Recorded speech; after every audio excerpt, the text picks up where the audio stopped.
Me going on.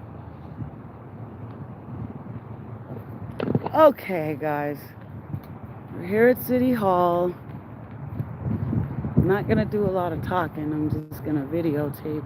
And if I do talk, it's only to remind myself when I edit and do my commentary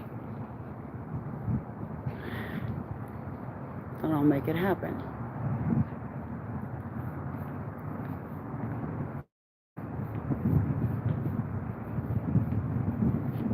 Okay, so here's the line to go inside.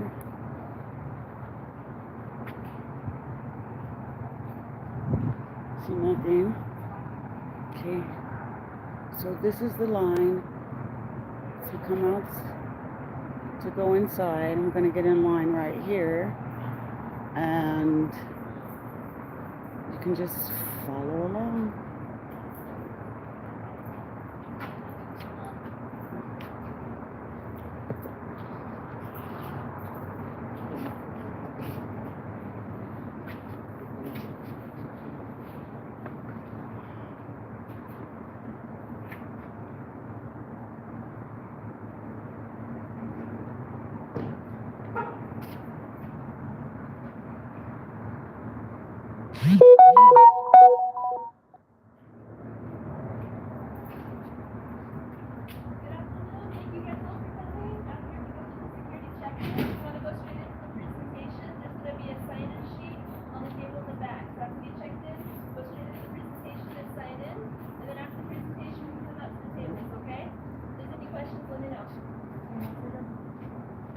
Excuse me. Can you repeat that in Spanish, please? Let me grab a Spanish speaker. I'll be right back, okay? Okay. Para ustedes que no entienden inglés, hay una persona. She's getting.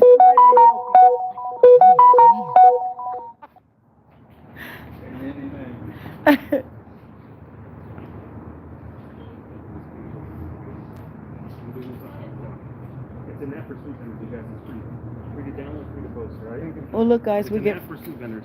We got so free. Now you can post where you're going to be at. Everybody can find you a lot easier. Do you see that? It's free to post and everything else. So if you look for like Lotero's taco stands, it's on there. Thank you so much. There you go, sir.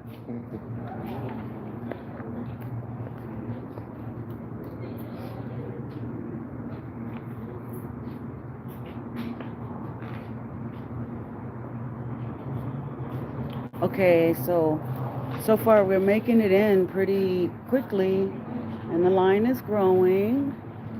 It's going pretty well. So far, so good.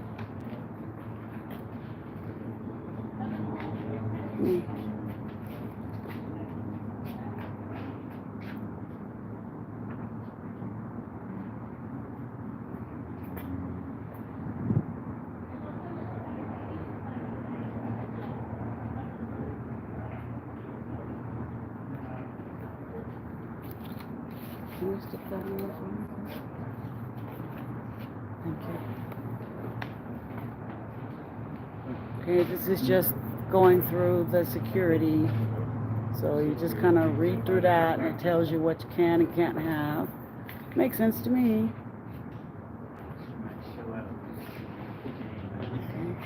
City council, city manager, city clerk, public information and reception. Okay, so when I go in, I have to put my phone in the tray upside down, but I will be right back with you guys in just a second.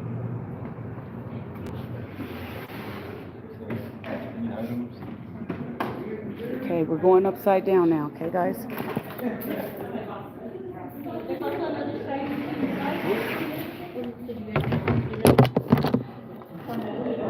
Appreciate it. Thank you. Of course. How you doing? You guys together? Okay, sounds good. Thank you.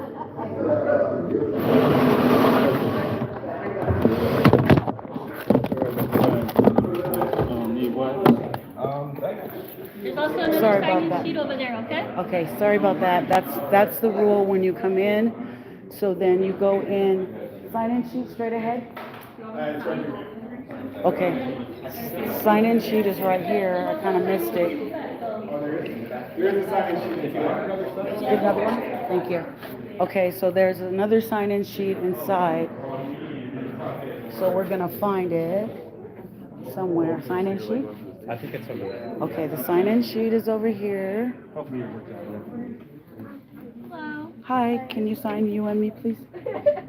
How are you? Hi, good. How are you guys? Good, thank you. Okay, so we just have a copy of our presentation for Okay. today and an information sheet. Okay, we just need one.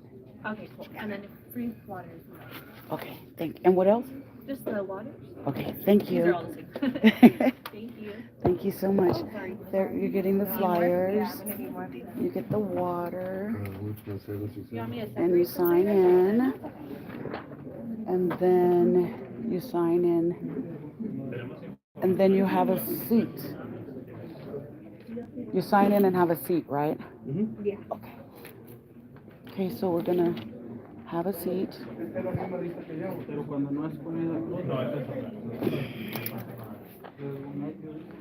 And this is what it looks like for us in here. So far.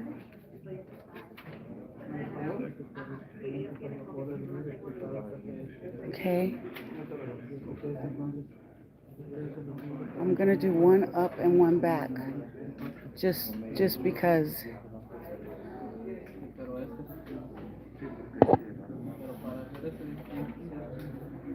Got it? Okay, and then here's the table. This is what we just saw on the other side. And just, of course, the people that are here.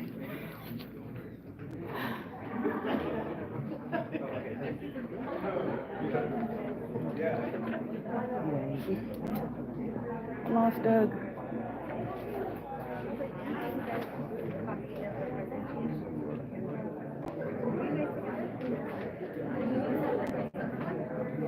Oh, I was going to say I lost you. Can you hold this for me, please? You can hold it however you want. Point it in.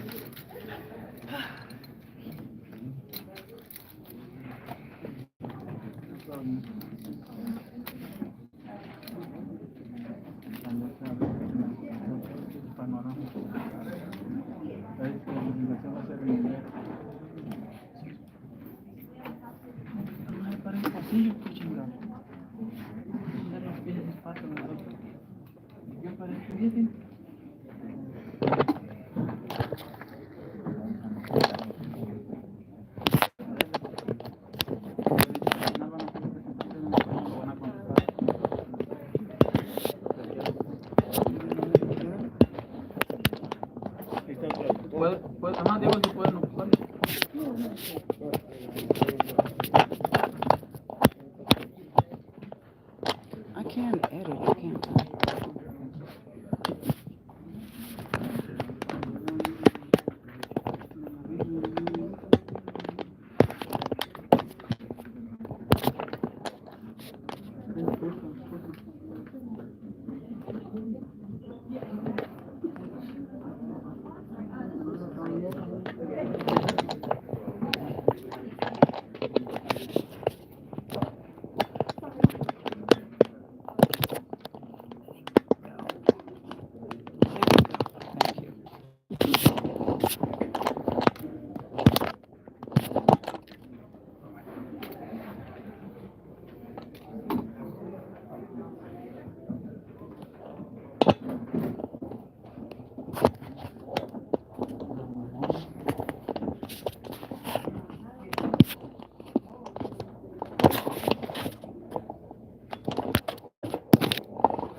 Saw something fly under there, but I don't know what it was.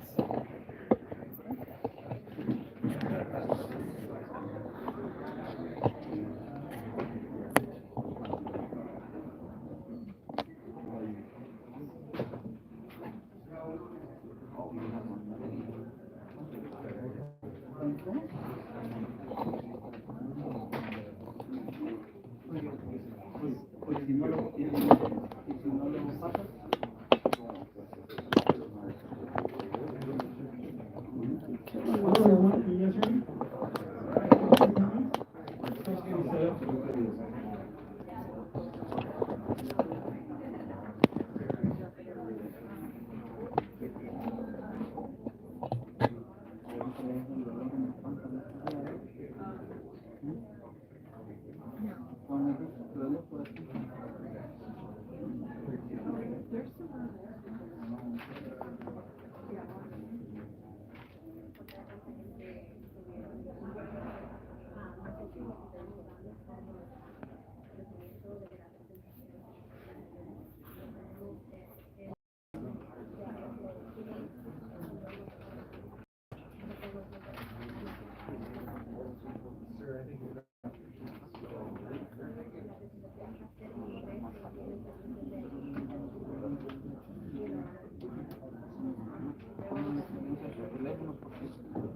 There's one seat right here.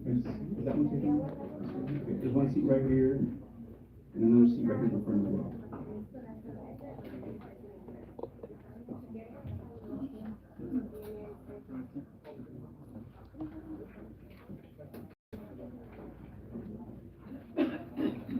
And I'll make an announcement in Spanish. Si alguien necesita un aparato para traducción, ahí aquí los tenemos a la si necesita algo para traducir. Aquí estamos en frente, ¿ok?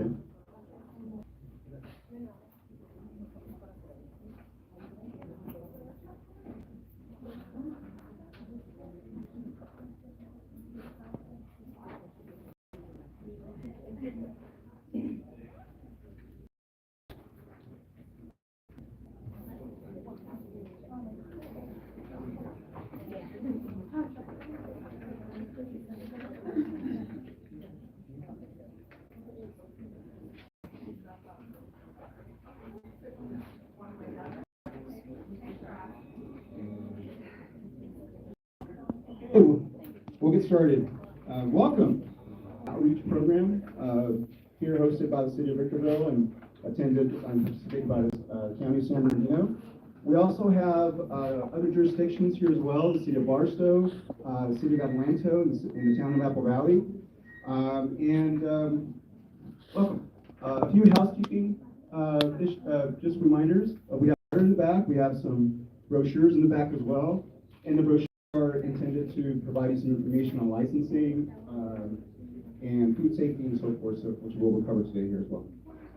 The restrooms are towards the rear, just across the foyer, and you'll see the restrooms on the side. Also, at the conclusion of this presentation from the county, we have set up some tables for you to engage the towns and the cities if you're interested in vending and inquiring what their licensing requirements are as well. So, our informational objectives today is going to be, of course, business licensing requirements. Most of the cities are pretty much the same. Business license application, perhaps a seller's permit, and depending on your vending operation, whether you need an additional permit from the Department of Public Health. But we're primarily trying to give you guys some guidance as to how to get permitted and how to operate legally. So with that, I'll turn it over to the County of San Bernardino. Good evening, everyone. Can you all hear me okay? Okay. I hate the microphone, sorry. Does everybody have a copy of the packet that the opening, the first page looks like this on the top, and then there's a second packet that has some information, and it looks like this? If you don't have those two copies, the two packets, please raise your hand and we can get them for you. We'll take care of it right now.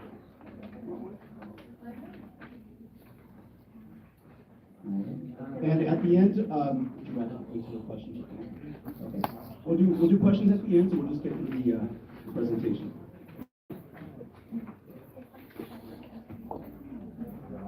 They're coming.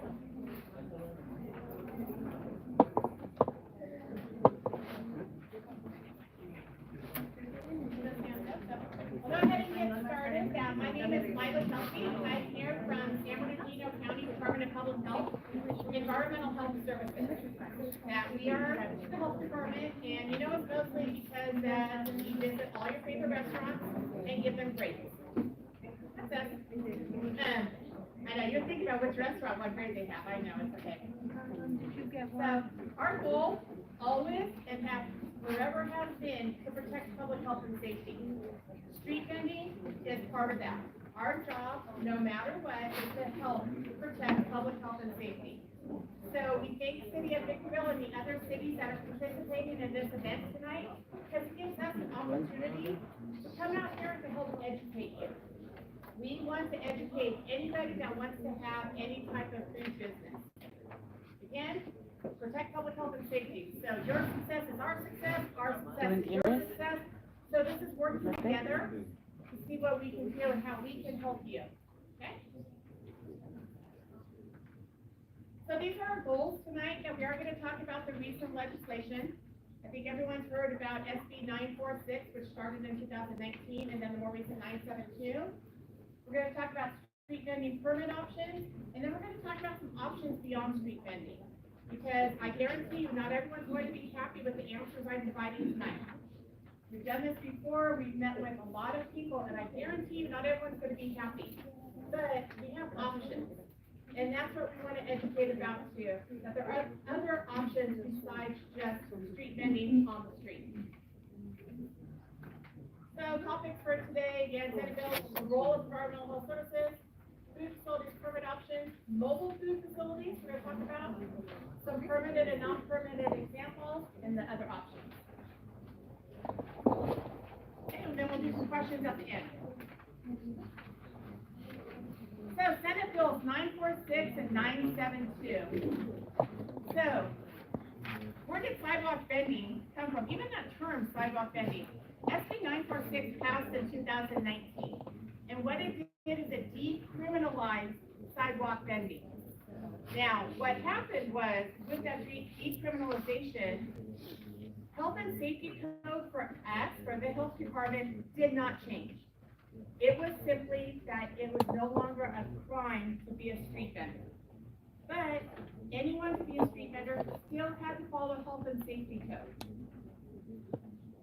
With that though, people did not quite understand what did that mean. So, definition of a sidewalk vendor sells food from an individual or from a push cart, stand, display, pedal driven cart, wagon, or other non-motorized conveyance.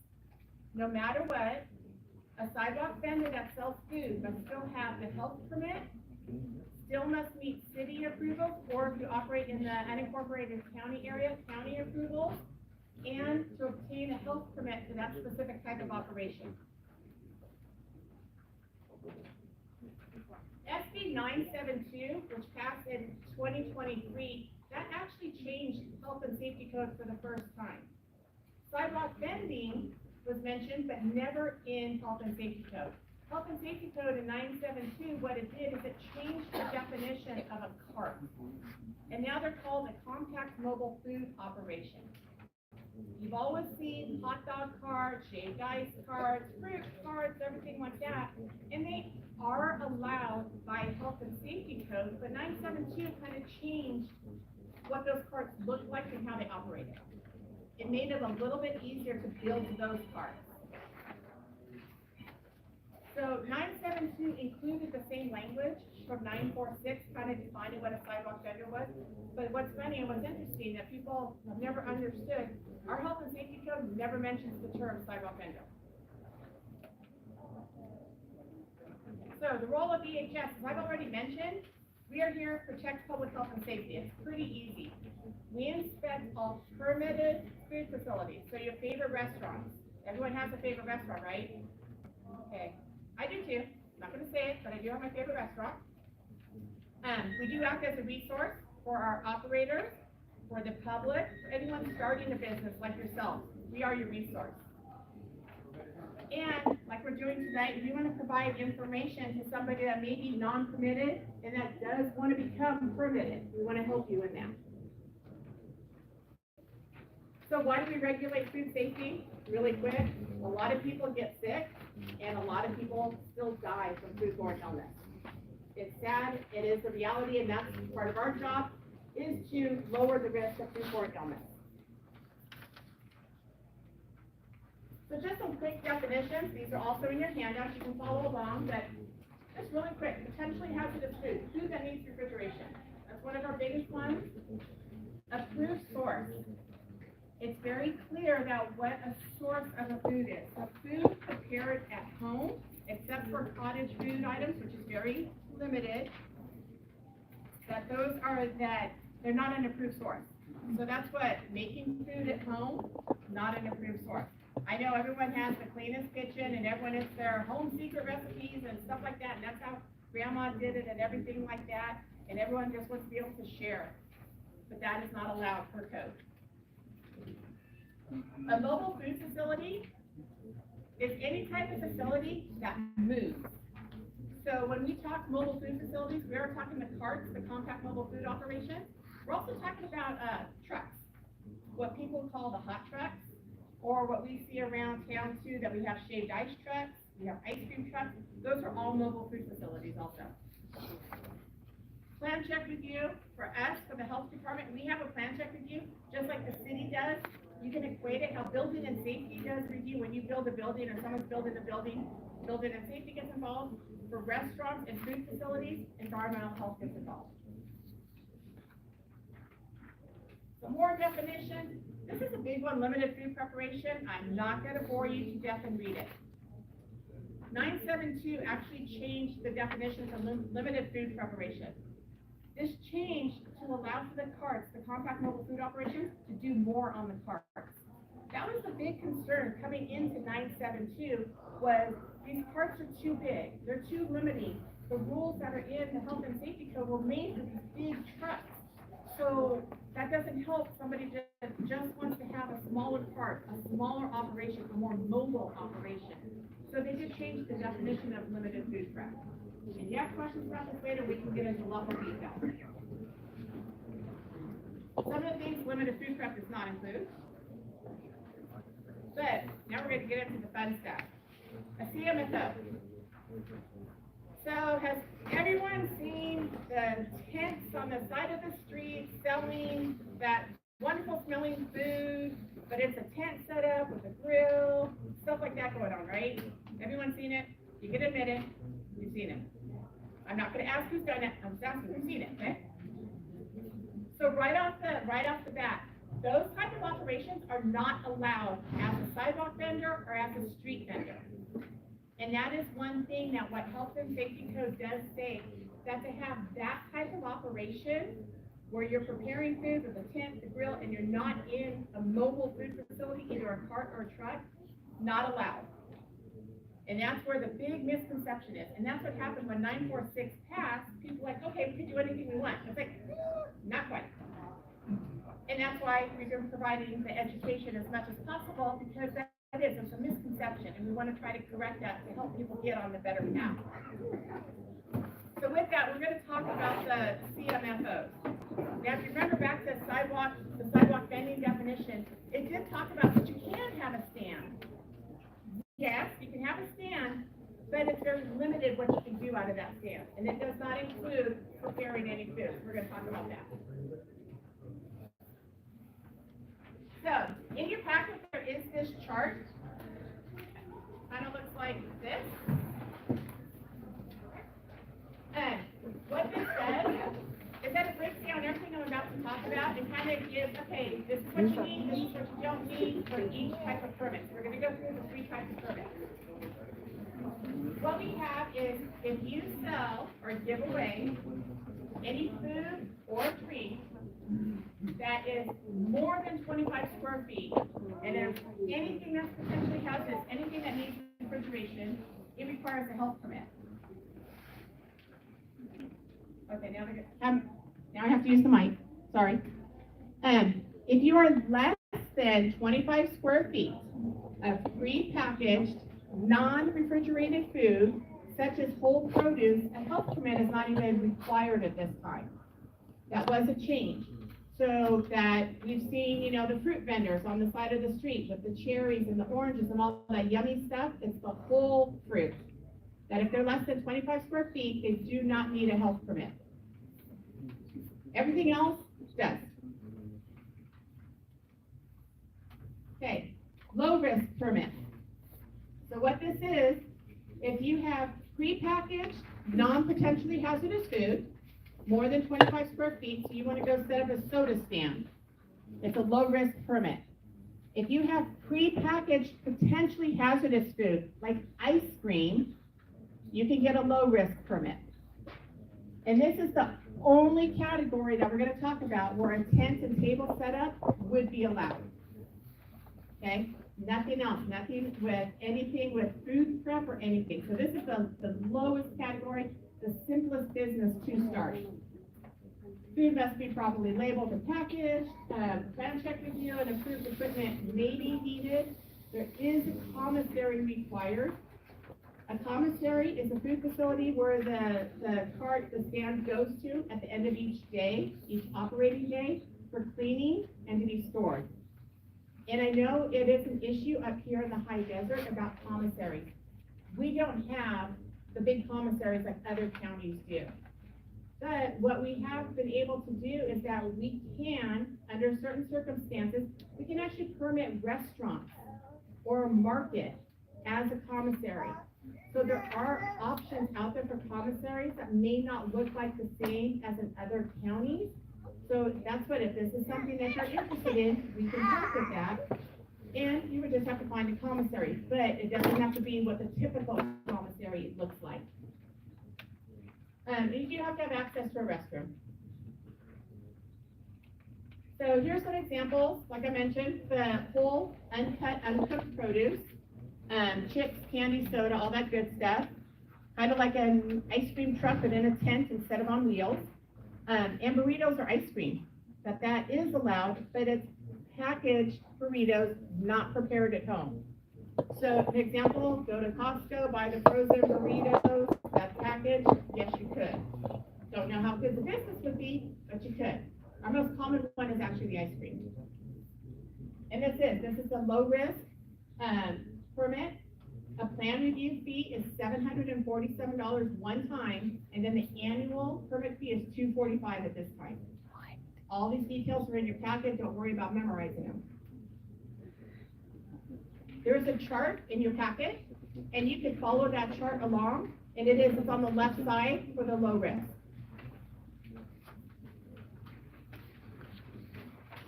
Okay, here's the fun one. A medium risk cart. So a medium risk cart, you can do a lot more on, except you can still not cook anything from a raw state, like no raw meat is the big thing. So, you know, some of that yummy stuff like hamburgers, tacos, that cooking from raw meat cannot be done on this type of cart. Now, I will say we do have some carts that are out there that they are actually preparing tacos at another location, packaging them, and then they come here, or that they have the open meat that they cook someplace else, and then it's like a steam table on wheels. And that's how they are able to prepare tacos in front of somebody, but the meat's already cooked. And that is allowed on this type of cart. And this was new with 972. So we do have businesses like this already in our county. Other counties too, but our county. The limited food preparation must be done on or within the compartment. Cannot have a separate table, so you are limited in space to the cart.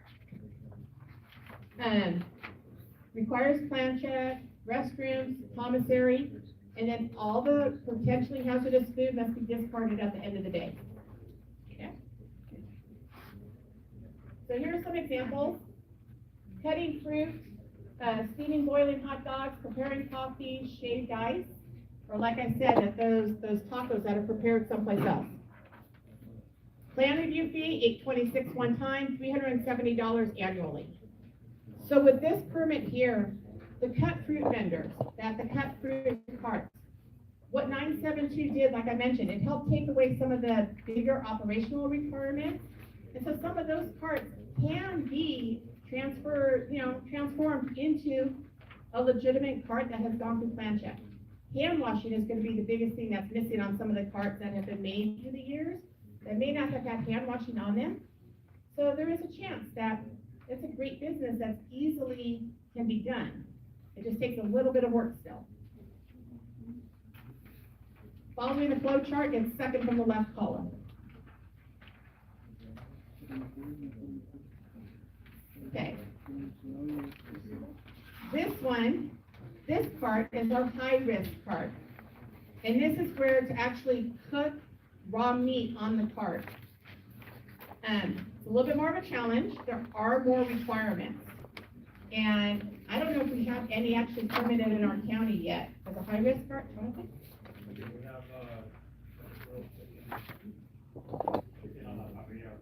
Okay, so we have one of a high-risk cart. So when people say it's not possible, it is possible. There's just guidelines to follow, and that's why we're here to help. So with this, it's the same as the medium risk, except that now you can cook raw meat. The plan review process is a little bit more because that the operational requirements are a little bit more. So here's some examples of actually cooking tacos, cooking hamburgers, cooking chicken bowls, cooking fish and chips. Plan review fee, $851, and health permit fee, again, $3.7 annually. The chart, second from the right.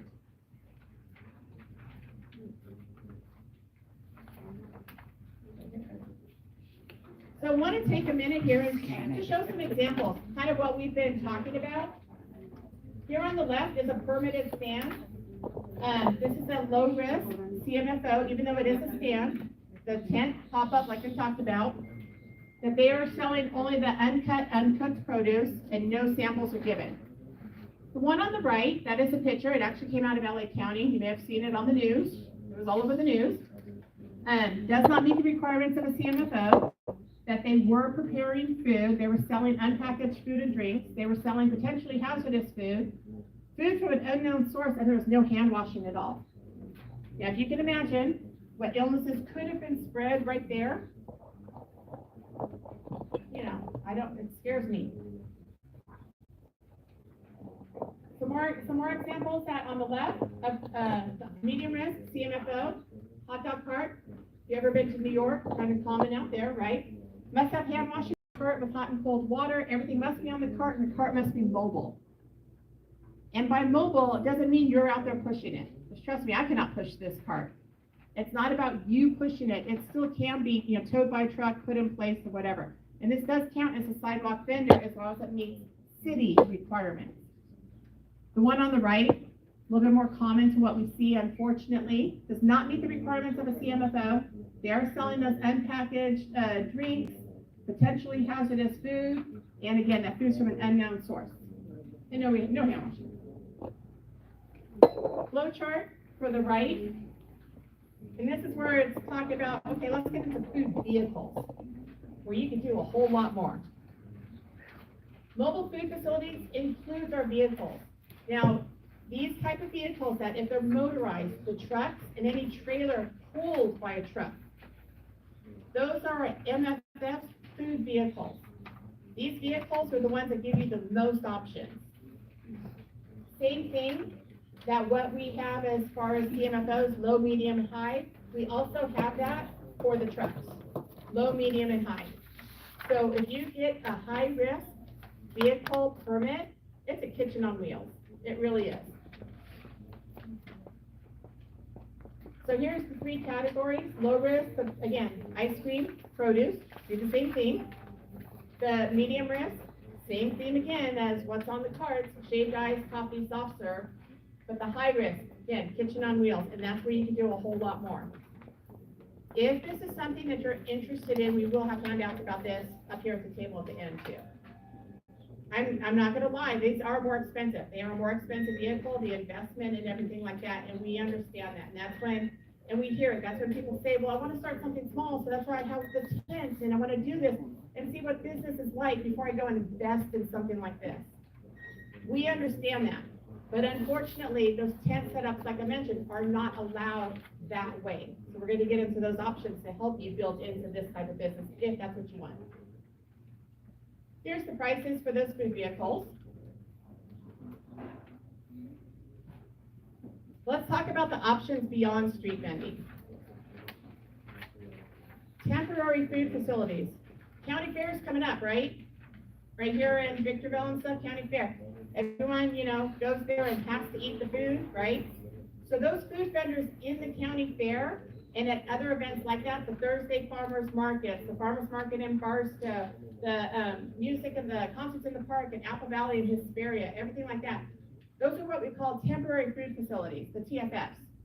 That's where a tent setup is allowed. Those are approved community events. Bless you. Those are approved community events where a TFF is allowed. Where it's not allowed on the street, it is allowed at that event. Now, we recently had that in the San Bernardino area. We had a group of vendors that they were street vendors that they were meeting Friday night, Saturday night. They were selling their food out of tents and pop-ups and stuff. And, you know, we worked with them for a very long time about the education and what they needed to do. And like, we just want to be able to sell our food because it's so important. It's like, we agree, it is so important. But this is not the way to do it. What they recently did is that they organized their own community event, got approval for that with us and with the city. So they're doing the exact same thing that they were doing, just on a different street with approvals. It works. It really does. There is a way to do it. Another option beyond street vending is a cottage food operator. This is where food is prepared at home. It's a very short list of what can be prepared at home. Breads, cakes without any refrigerated frostings. There's some candies on there, that there's a whole list available on the state website.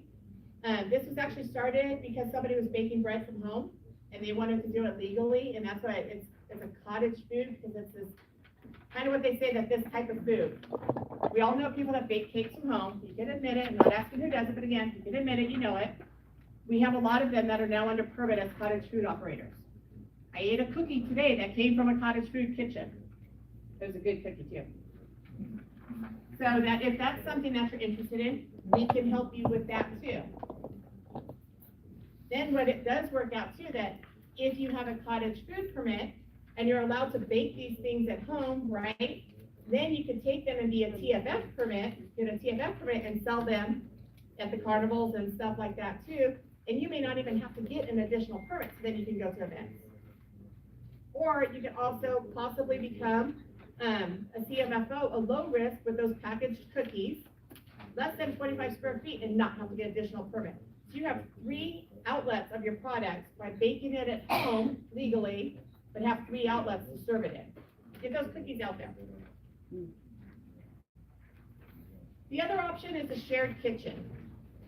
And this is where the taco vendor that I was talking about earlier, that they prepare their meat at a shared kitchen, that they rent a spot at a kitchen. They have a health permit at that kitchen. They prepare everything. They cook all the meat, they slice all the vegetables, they set themselves up, they put it on their cart on that steam table, and then they go take it and they operate as a sidewalk vendor, as a medium risk cart, as a medium risk CMFO. Shared kitchen, the benefit of this is that you have you have another restaurant that's already put out money to build it, to operate it, and you're basically leasing from them time, space. You're not really competing with them necessarily because it's 2 separate businesses. I've seen many restaurants that they really appreciate this because especially if they're only open, breakfast and lunch, then they have somebody else that comes in and uses their kitchen at nighttime to prepare food for something else. Caterers like shared kitchens. To come into a shared kitchen, prepare it as part of another kitchen, but under their own health permit. So say Lila's Catering, okay? I go to another kitchen, and then I go and I cater at a party. We both benefit. I don't have to pay for the big building of that restaurant, and that restaurant can get that additional funding. That they're having money coming in from leasing to me to be able to use their kitchen. It's a win-win business-wise.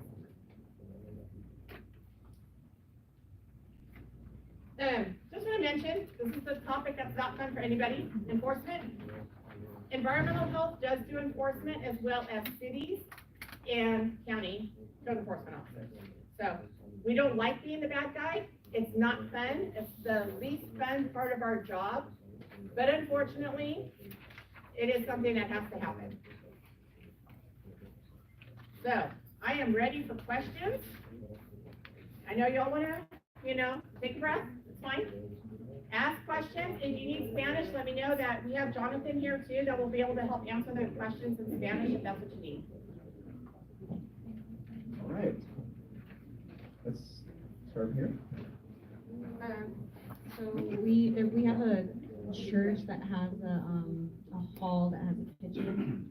So, would that be something that's approved where we can prep some like taco meat and then go across the street or on their parking lot and sell tacos and one of those carts where they steam the meat and sell tacos that you talked about?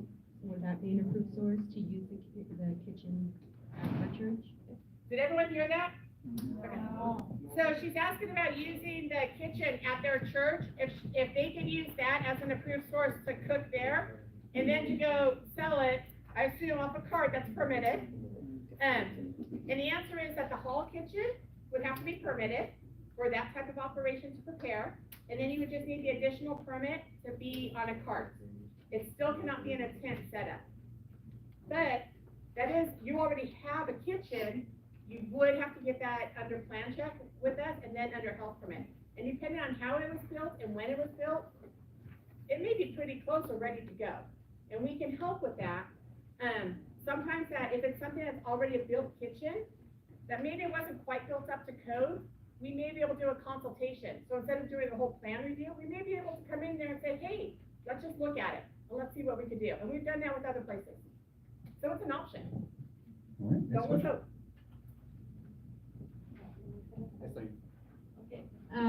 Mi pregunta es, por ejemplo, para vender como los dulces, los tostilocos y todo eso, ¿se puede vender en estas barras de dulce o necesito comprar un carro para eso?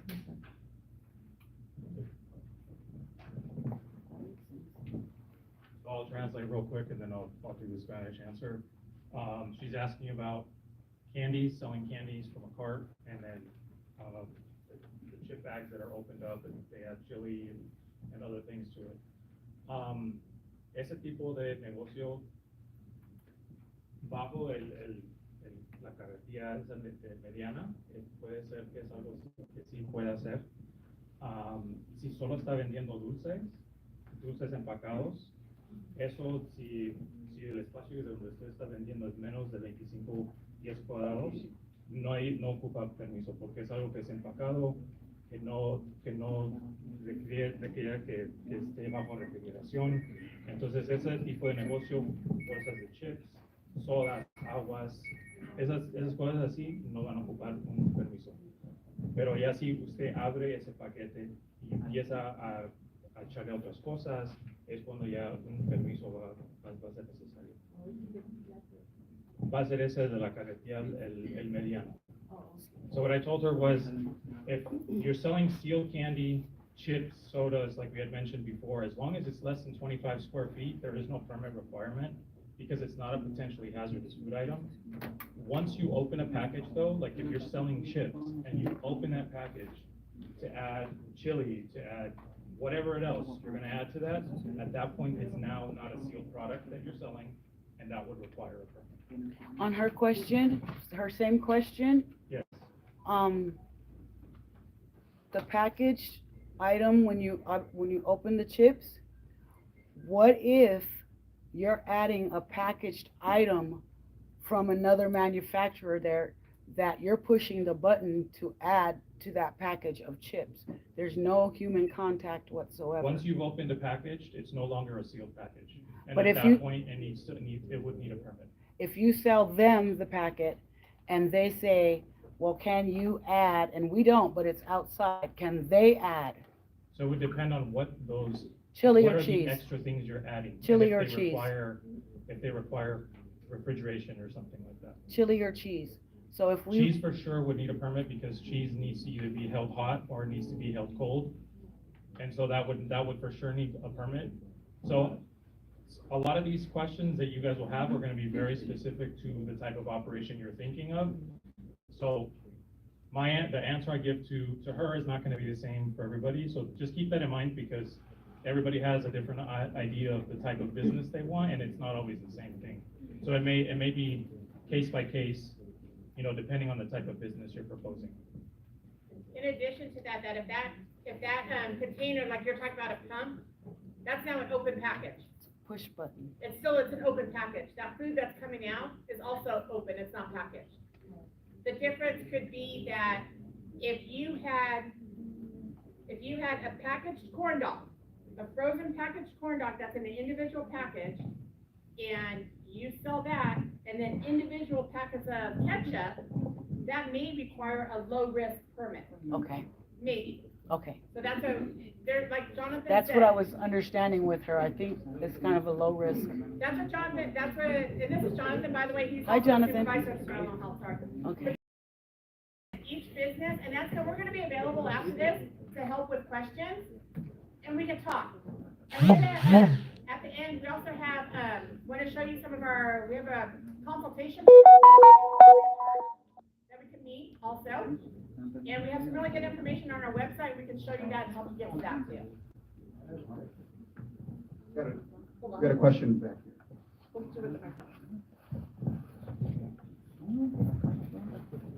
Supongamos que tengo un permiso medio como el que mostraban en la... ¿Qué planes tienen ustedes de asignar puntos de venta a los vendedores ambulantes? Un ejemplo, decía 200 pies debes de tener un baño, entonces ustedes planean como asignar en ciertos lugares o cómo es que es el plan que se tiene para después de tener el permiso, dónde vas a poder vender tus productos. Entonces, parte del proceso cuando ustedes vienen con nosotros vamos a tener esa plática de, primero, qué es el negocio que quieren, comida es lo que van a vender, en dónde quieren vender, y nosotros ya, basado en esa información, les vamos a decir, vayan con la ciudad, pregunten a muchas ciudades que dicen, no queremos, y hay unos que dicen sí, pero solo en ciertas áreas, y hay otros que dicen que sí, aunque tengan permiso. Nosotros no les vamos a decir porque la ciudad es los que van a decidir en dónde ustedes pueden vender. Lo del baño es algo separado. Van a tener que buscar un negocio o algo que les preste baño. No puede ser un porta potty, tiene que ser baño dentro de un negocio. Entonces es algo también que nosotros platicamos. Hay mucha gente que ponen sus loncheras afuera de una liquor store o de un taller donde cambian llantas. No importa el negocio, pero tienen que tener acceso a un baño. So the question was about how do we determine who or where you can sell your food. We don't determine where you can sell it. We are looking at your business and making sure, again, like Lila said, that your business is going to be something that's going to be safe and not going to be getting people sick. So when people ask questions about where can I sell, we usually will have you reach out to the city, and then the city will give you information about if they have designated areas where you're allowed to sell, if you're not allowed to sell at all, because we do have cities like that say only at events. We have other cities that say, yes, you're allowed to vend within our city limits as long as you're following all of your permit requirements. So you come to us to make sure that your business is safe for the public, and then you have your health permit, and then we will send you to the city, and the city will give you information about where within the city you're able to sell. A question back here? I have a question. And I don't need the microphone. Question, because I'm a little bit confused on the cart. What's the difference between the three carts? Is it like a physical difference, or is it just the price and the permit? And then also, we know that these carts are probably gonna be pretty expensive for anyone who's starting a new business. Is there any plan from the county to help fund these, or maybe like to give out loans to folks who want to start their business? Is there anything like that in the plan? So, okay, good question. So, did everyone hear it? What's the difference in the carts? Is it physical differences or is it just the price? There are physical differences. That the low risk cart does not have to have hand washing because it's all packaged. A medium risk and a high risk do. A medium risk has a different size of what the hot water requirements are versus a high risk. So we have the details for each cart. It really does depend on, the first question to ask yourself is, what do you want to sell and where do you want to sell it? And that's why, if you look at that flow chart, that's how kind of it starts. What do you want to do? Instead of trying to do it on, okay, all over the place, we want to help you kind of, okay, what do you really want to sell? So with that, with the carts, your question about helping to fund, I know some cities have done that they have helped to provide funding for operations. I know that one city that they were offering, I believe it was $2,000 or $3,000 for vendors to come to go through with them and to help get carts, and nobody took advantage of it. So that was a little heartbreaking for all of us too, as well as the city. Like, no one wanted to do it. It's like, why not? And from what they kind of gathered was, people want to do the business, and that you know, a couple of $1,000, $3,000 to even start the business is good, but it's continuing. You know, what else to keep it going? And that's what this is, an investment. A safe food business is an investment. Right now, the county, I do not know of any plans for the county to do it, but I do know that there are groups out there that are really trying to help small businesses like yourselves succeed. So I would definitely hit my friend Google and check it out. But there are advocacy groups out there. There are groups that are specific to specific types of foods, that they're out there and they're willing to help. And they run programs. I know there's one, and that they just graduated their first class per se, and to help get the money to the people, what they did was not just handing them money, it's like, here, take this money and go. They actually gave them money, but then helped them work out business plans and menus and licensing and accounting and taxes and payroll and stuff like that. So it's a full plan. And, you know, it's great. It's great to see that. So we're all working on this together. We're just one piece. The cities are one piece. County and the county unincorporated areas another piece. So we're all out there trying to help, and that's why we come out here to try to educate everybody. So I would use my friend Google. And there is assistance for like veterans, and if you're part of a nonprofit organization, so there are other things, but you have to fall into that category to qualify for that. Hi. So I'm an advocate for street vendors. Love you guys, love what you guys do. I find whoever I can. That's why I build an app for you guys. It's free to download, it's free to post. But my question is, a lot of them struggle with starting because they don't have the money. And I notice the fees you guys have up there are pretty high. $1,000 is a lot, especially when you're starting off and you don't know what you're going to. Is there anything at all that helps these vendors, kind of like a payment plan to get that going? And on top of that, I noticed there was like the first fee, $700 something for the first one. Is that a continuous for them to check the card? Like if you guys check their card and doesn't pass, they have to pay that fee again for you guys to come back out and check it again? Or is that just a one-time fee? So the plan check fee is always a one-time fee. Okay. So if you submit plans to us, you pay that fee. That includes the review of your plans and up to 3 inspections of what cards or. So 3 inspections. Okay. And then anything, usually people get final on their first or second try, so it never goes above that. Okay. And then you would just pay the reoccurring annual health permit fee after that. Is there like any payment plan for the vendors or like that for that, or that's just a straight? It would be a straight fee. It would be a straight fee. Okay. A big thing is, I push all the time, so I used to be the inspector that did the plan review for all the mobiles. I always would advise that people to start with the TFF permit.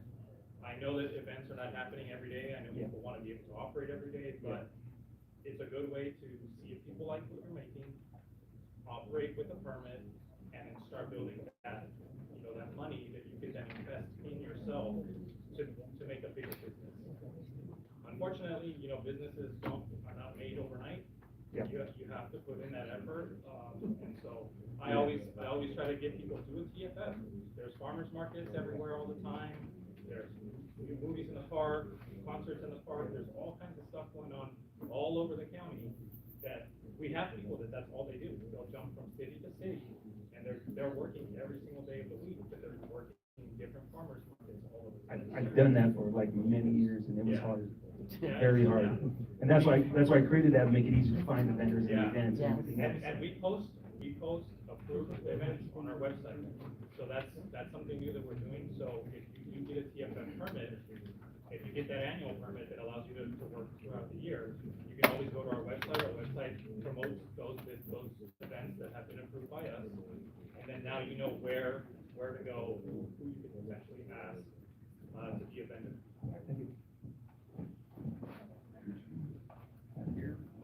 You had a question? You can take her first if you want. Oh, sorry. And George, we have a couple up front. Hi, my name is Paulette Morris.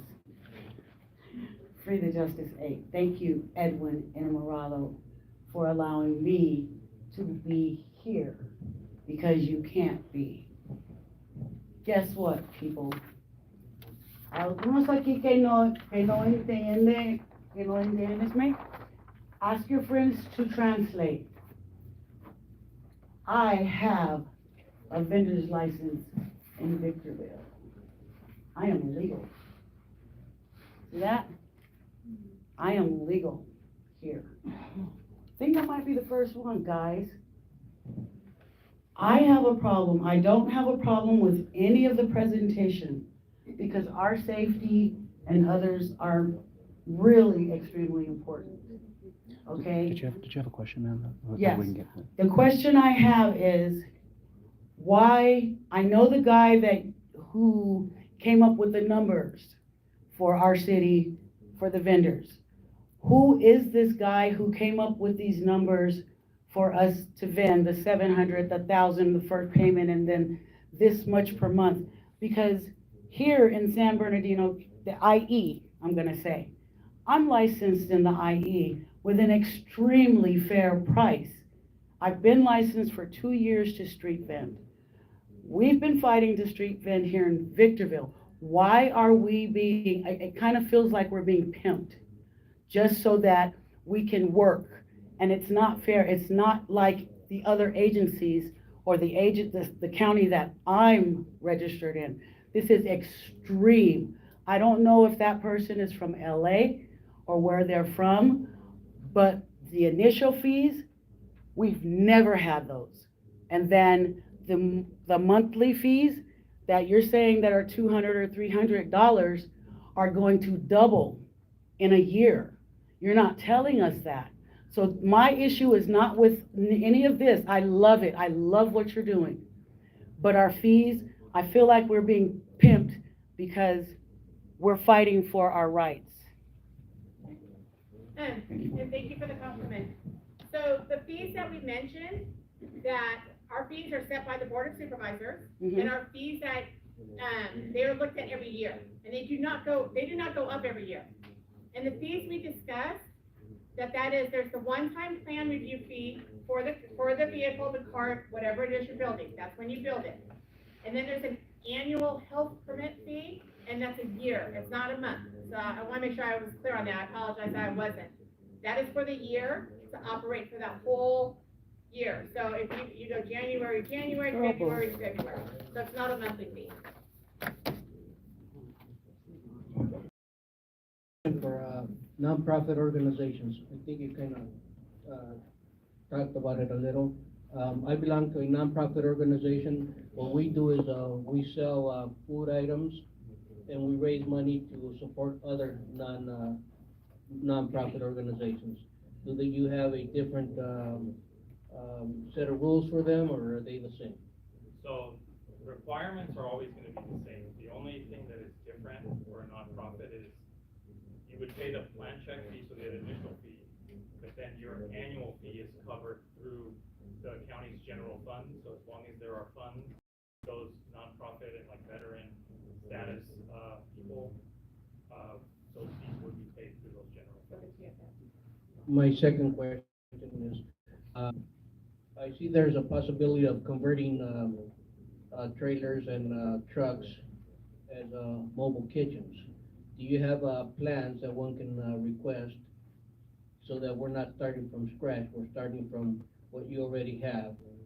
So we have a construction guide on our website, but I would recommend you reaching out to us, and then my staff can actually with you before you spend any money. A lot of the times too, we run into problems where someone shows up and they're like, hey, I bought this food truck that cost me thousands of dollars. And unfortunately, they bought it from someone out of state or from a different county, or someone built it and then sold it to them. And so they've already spent a lot of money, and then they come to us and we're like, unfortunately, it's not built to code, or these things need to change, and people have already spent all their money and don't have the money to fix them up. So we're here as a source of information. I would always start with us. Come to us and say, this is what I want to do, what do I need? And then we can help guide you guys through that process so that you are making the correct decisions when you're spending your hard-earned money. You know, you don't want to spend money that you then can't use, or, you know, and then you just can't get there. We have a construction guide on our website. I can give you my contact information. All right, we got time for maybe 2 more questions, and then that way you guys can engage with the cities that are here as well to ask about questions. I'll come back. You have one. So about the desserts, I heard you say that when it's from somebody's home kitchen, you can do that, but does the cookie or cupcakes or brownies, whatever, do they have to be prepared in a shared kitchen, or those can be prepared at home? So a cookie can be prepared at home as a cottage food. Some cakes, it depends on the type of frosting and the fillings for the cakes. Some candies can be, and we can help you with that and get you that whole list that they can be prepared at home. Okay. Yep, it's cottage food operator. I know she's been waiting a long time. These 2 ladies are here. Mi nombre es Ana. Para permisos temporales, ¿qué costo tiene? Tenemos 2 tipos, son 4. Tenemos para comida empacada y para comida abierta, que es para los que hacen comida. Y esos permisos tenemos para un evento y tenemos que es para el año. El que es para el año son como, no sé, como 400 algo. 470 por el año, y ustedes con ese permiso pueden ir a todos los eventos que ustedes quieran. ¿Eventos de ustedes que ustedes publican? Sí. Okay. Yeah. So she was asking about the CFF permits and how much they cost. So I let her know that we have 4 versions of that permit. We have the prepackaged single event, prepackaged annual, and then we have the open food single event and open food annual. So the prices vary depending on the type of CFF permit. Okay, I've been vending for 40+ years. I've been out of the city of Los Angeles. So I only retail vend, and I thought this would cover some retail vending. So for retail vending, you mean merchandise or? Only merchandise. Okay, so the health department does not cover that, but the City of Victorville or the city wherever you're located, that they will be able to help you with that. But sidewalk vendors, that the 946 sidewalk vending, did cover the merchandise also.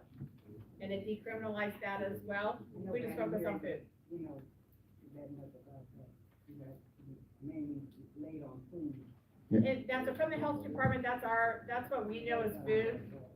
I only shop for merchandise. I don't know much about selling merchandise, A sorry. lot of those questions, when we're done, can be asked to each city. Each city may have their own guidelines as to how to set that up as well. Mi pregunta es, tengo una hija que tiene un restaurante grande, pequeño, y yo hago tamales. Entonces lo que quería saber es si eso me ayuda. Ya ahí hago los tamales, pero salgo a venderlos afuera. So, yeah, tenemos negocios que hacen eso. Tenemos alguien que hace tacos a vapor, tenemos gente que hace tamales. Si su hija ya tiene ese permiso. Tiene restaurante. Entonces sí se puede, pero va a tener que sacar permiso para la carreta donde va a vender esos. Permiso es que ahí hago la soya, hago los tamales, los pongo ahí y me voy y me parqueo en un lugar que me dejan parquearme. Sí, en una tienda grande. Esa carreta que usted... Es carro normal. Entonces va a tener que ser o carreta o va a tener que ser trailer o camioneta, como una camioneta. Sí, porque los que placas son como vaporeras con llantas. Entonces, eso es algo que nosotros revisamos y vemos y sí se puede, pero la forma que usted me está explicando va a tener que hacer unos cambios para poder hacer eso. Entonces, tienes que conseguir la carreta que dices, la carreta, pero el círculo salir a vender. Pero sí, porque tenemos gente que hace eso, tienen ese negocio. Es Ese más tipo de fácil, ¿verdad? negocio. Es más fácil para mí. Sí, porque si su hija ya tiene restaurante, es mucho más fácil porque usted no tiene que pagar para esa cocina. So he had a question about selling tamales on the street. His daughter owns a restaurant, so that would be similar to our shared kitchen route where he is making everything inside of an approved kitchen. He packages the tamales. At that point, that tamale, once it's packaged, is considered a prepackaged item. It still is a potentially hazardous item because it needs to be maintained either hot or cold. So they would fall under the low risk part because it's a prepackaged item. So he was asking about what that cart would look like, or because he has a simple setup. We have businesses that do that. They prepare food inside a restaurant, they put it onto a cart, and then that cart sells those products. So it is possible that cart would need to be permitted though, and you would have to be making that food inside of an approved permitted kitchen. So, I guess we're out of time, George? We have more questions, but just want to make sure that folks have time to ask questions to the cities about licenses. Well, what I want to say is that, we have a new handout, a new packet on our website. This is our website right here, and this is the street vending section. So first off, that at the end of this, if you're interested, that we have some staff here in the back, and they can help you get directly to our website with the QR code. If you want to do that, we can help you with that. And on that website, that we have a new packet. It is more updated than the one you have in your hands, and it looks like this. And it has more questions. It has more questions about plan check, the plan check fees, the annual permit fees, and stuff like that. So it goes into a little bit more depth than what we did tonight already. Also on our website, that we have a new service, that they are street vendor consultations, or food vendor consultations. If you're interested, again, that you can see our staff, or you can see us, and you can sign up for a 30-minute consultation and come see us. They are held every Wednesday. I think we have 4 slots per Wednesday. They are held in San Bernardino in person. If you want to do it virtually, on the comment, just ask for a virtual and give us an email address. We can reach out. We can make arrangements on that because, I know, it's a little bit far. I drive the hill every day. I hate it. Stay up here. So we have handouts about that too that look like this, and we'll have those available if you're interested about the consultations. But we have staff here again, staff that we have Rosalinda up front. We have Marvin and Leanne in the back. If you want to see them, they're wearing the public health shirts. You can ask them, and they can help you actually sign up for that consultation too, or they can at least give you the QR to get to it. Or like I said, we have the handout. So want to make sure you leave here with lots of information and not as many questions as when you came in. I think right now we're going to break for the cities, but the health department that we're going to be staying up here, if you want to talk to us, feel free to come on up and you can talk to us, but go to let George end the meeting. George, Okay, thank you. A lot of the questions you guys are going to have is where can I vend? That's where the cities come in. Each city is going to be able to help you. Generally, it's the same process and application and the location. Each city does vary. So please feel free to meet up with City of Barstow, Adelanto, Tanapa Valley, and City of Victorville. Muchas de las preguntas que van a tener es dónde puedo vender. Si ustedes están ahí, básicamente la cosa común es una Slipped out my fingernails. aplicación. Hold on, I'm getting there.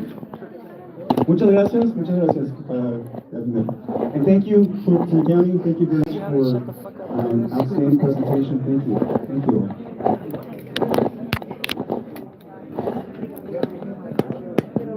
I'm doing this for my friend.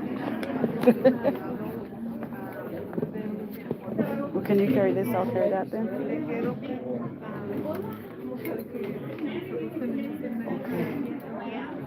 I don't want to go over there because that's kind of weird. They weren't very honest today, and the things that they spoke about, they did not speak about in the city council meeting. This is new stuff to me. Woolies.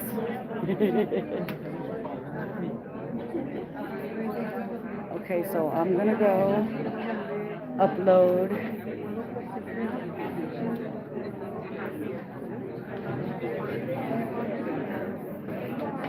Okay, so I'm gonna leave now. But Alex,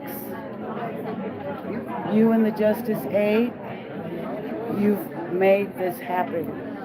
So far, so good. But I'll keep working on the background.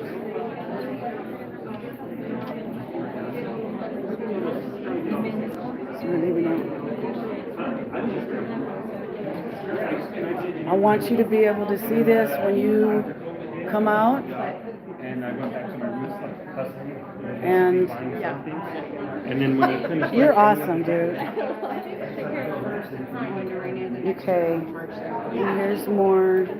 Hey, I'm gonna grab a pamphlet so you guys can see it. There is, depending on the type of vendor you want to be, I can tell you, we list the vendors. This is my saviors right here.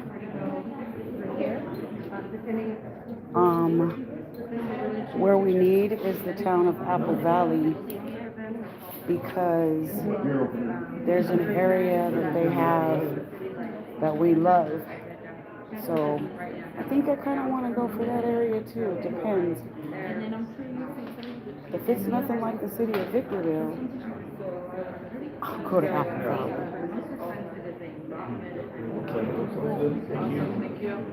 Hi. Can you tell me, I'm not going to put you on unless you want me to. How much is your fee? I don't have those numbers, but what were you asking? How much does it cost to vend in Apple Valley? So it depends on the permits. There's several different permits. Unopened food. So that you would get like mobile food facility permit. Mm-hmm. I don't have the exact numbers of the fees on it. But you guys are going to work on it now? No, they allow it. So we have some permits already available. There are some people who are permitted already. So mobile food facility permit for food, and then the sidewalk vending is a different permit. Sidewalk vending. Yeah, there's two different permits. Okay, so if we want to vend in Apple Valley, it's not going to cost us $1,000 to start. I don't have the exact fees Okay. on me. I'm so sorry. You're on there now. I'm so sorry. Okay, guys, what we'll do is we'll check on Apple Valley and see if it's, for now, if it's more feasible. I wish Hesperia was here to see how much they charge. But for right now, Victorville is not the place yet. I sell food. Unopened food. I just got my license today. What kind of unopened food do you sell? Anything you can buy off the ice cream truck. I haven't seen an ice cream truck in about 20 years. Same stuff. I don't know what they have on ice cream trucks. Chips, sodas, candies, cookies, junk food, soda, water. And you sell that in what city? I sell it in Riverside, but I live in Victorville, so I have to drive all the way to Riverside to work. But now I'm able to stay at home and work. So there's a big difference. Yeah, because I drive to Los Angeles. Okay, I'm gonna end this, guys, right now so I can breathe. I've had enough. Part 2 maybe?